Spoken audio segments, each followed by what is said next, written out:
Today, we will depict an apple in the stroke technique. It will be a classical technique that's most often used in the academy. Let's get started. As always, I use the A4 format for this drawing. I will start drawing with the pencil HB. Since we have one apple, I'm centering it. To roughly find the location, I will put it in the shape of a bow.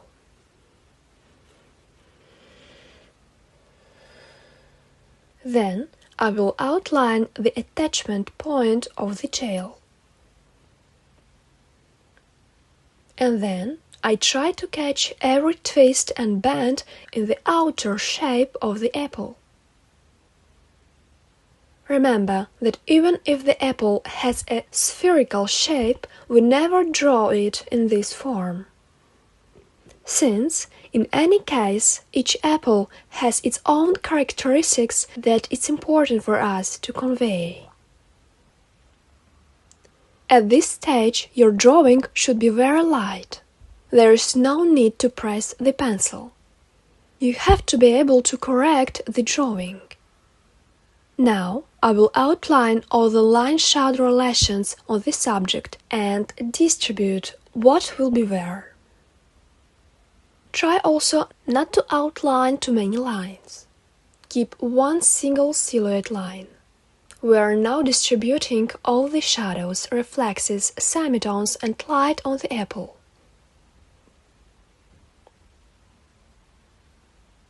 We also do it with light lines.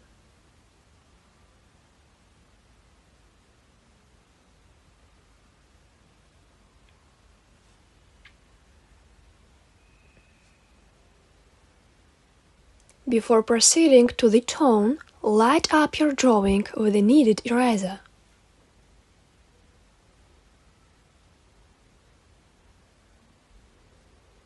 For hatching, we will use pencils HB, B, 2B and 4B. For the first layers and for the light, I will use HB. All pencils should be well sharpened.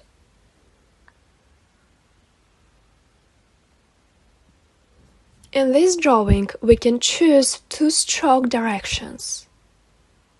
To do this, I will draw an apple in miniature. Remember that regardless of the subject, all strokes should fall according to their shape. In the first case, we can stroke by twisting the stroke as if in a circle, so that a spherical movement is formed. The stroke should always emphasize the subject and create volume. If you do this, you will destroy the shape of the object.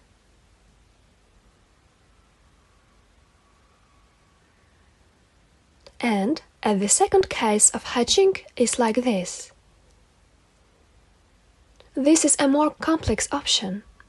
And, as you remember, we have already talked about it a little when we drew the sphere.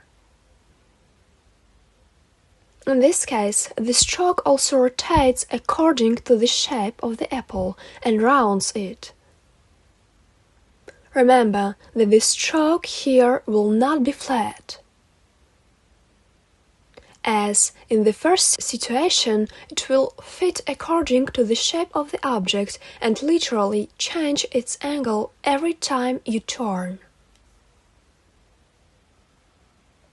I would like to draw your attention to the fact that twisting the stroke is strictly prohibited in academic drawing. This is a gross mistake. To round off an object with a stroke, we use smaller strokes and gradually rotate it. Of course, this is a more delicate job, but the visual effect is worth it. Then, you apply all the subsequent layers by changing the degree of the line by 1 or 2 degrees. Visually, it will not be very noticeable if the dimming occurs. Of course, it's important not to break the rounding of strokes with all subsequent layers.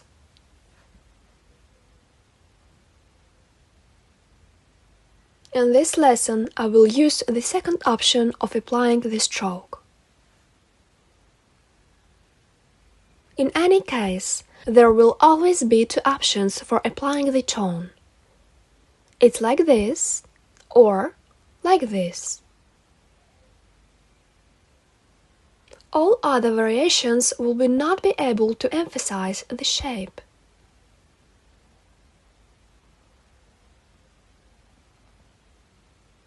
Let's get down to shading. I still have an HB pencil. To begin with, I will apply the first layer in the shadow area. Already, at this stage, I am forming the shape of the apple by means of the stroke direction.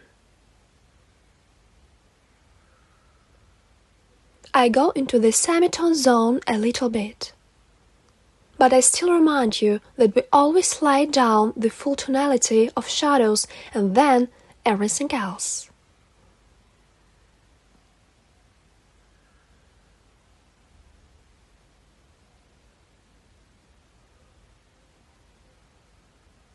At the edge, it's easier to make a stroke, since here I essentially copy the external shape of the apple. Here, as you noticed, I unfold the stroke every time, so it's different in each part of the apple.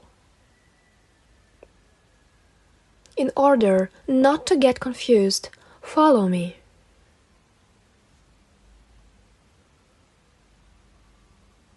And now, I'm going to start applying the second layer. I remind you about the slight modification of the angle of the stroke. Also, do not take a softer pencil at this stage. We gradually darken everything layer by layer, and do not put pressure on the pencil. The black coat should not be created by pressing, but by layering.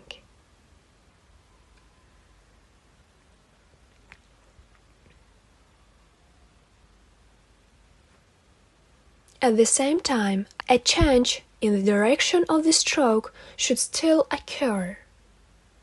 If you do this, for example, then there won't be much sense in it.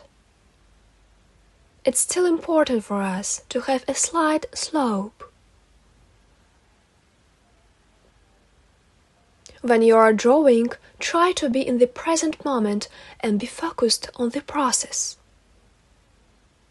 In this case, you will be more efficient.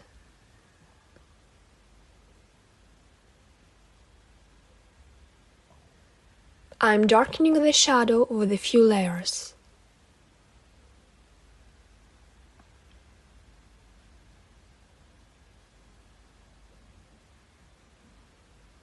There is a reflex at the bottom of the apple. This is a more lightened place.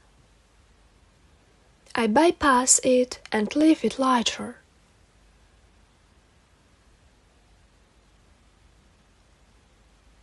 Now I will apply a falling shadow. There will be more horizontal direction for it. The darkest place in the falling shadow will be under the apple. This shadow should be darker than the lower part of the apple.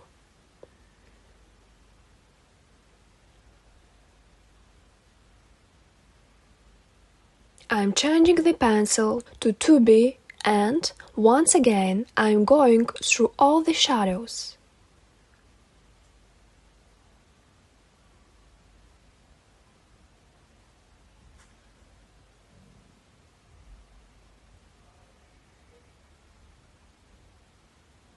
To clear the work from the sharp and rough contours of the stroke, I will take a kneaded eraser and lighten the edges a little by pressing lightly.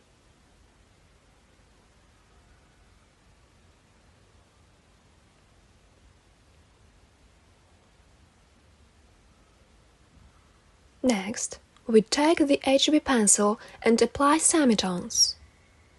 I remind you that the only unpainted place on the apple will be a glare. Therefore, everything that's not a glare should be shaded with at least one light layer.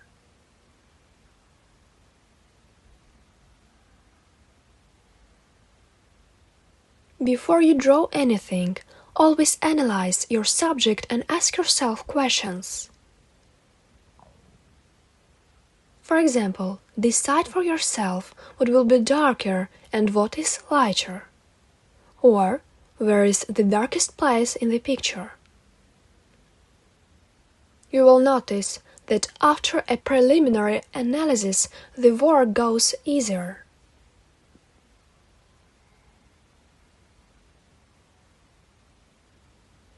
Now I am darkening the tail of the apple.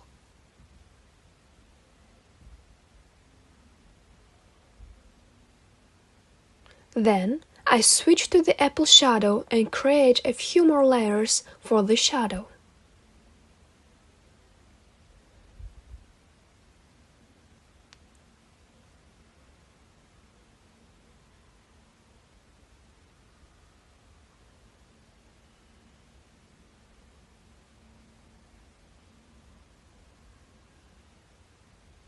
At the moment, I don't have enough semitones.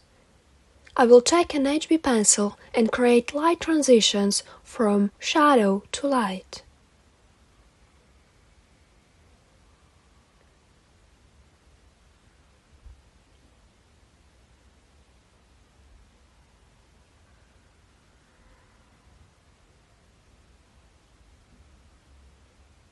Also, for example, in order to see the work more completely, you can squint. You can also leave your work and move away to see it from afar. I remind you that we do not put pressure on the pencil and do not apply dark lines. Each layer should be light and neat. I continue to apply shadows and semitones.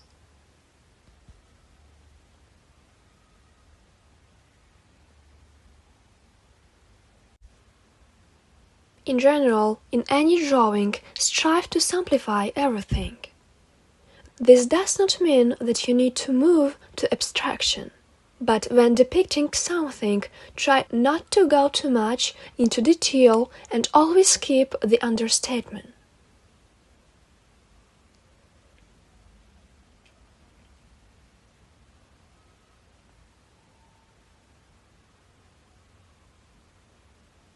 It's important to note here that you need to believe in yourself all the time, in your own strengths. This will help you in learning and in general in any area of life. And in order to become technically better at drawing, you need to improve and continue practicing.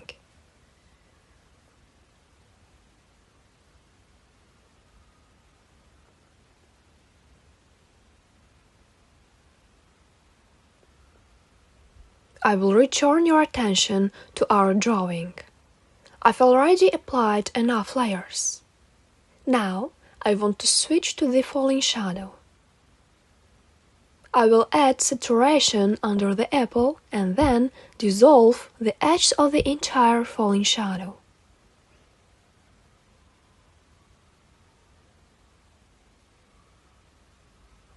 Remember also about the reflex.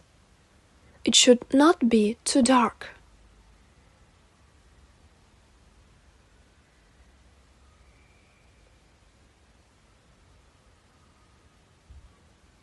Now I will return to the semitones and to the light.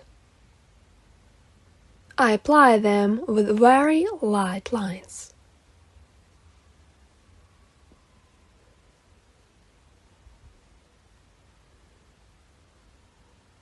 Remember that we never make halftones and light with soft pencils. At this final stage, constantly compare your work with the photo. Keep track of what you still lack. I personally want to darken the reflex from below a bit. And now I like everything.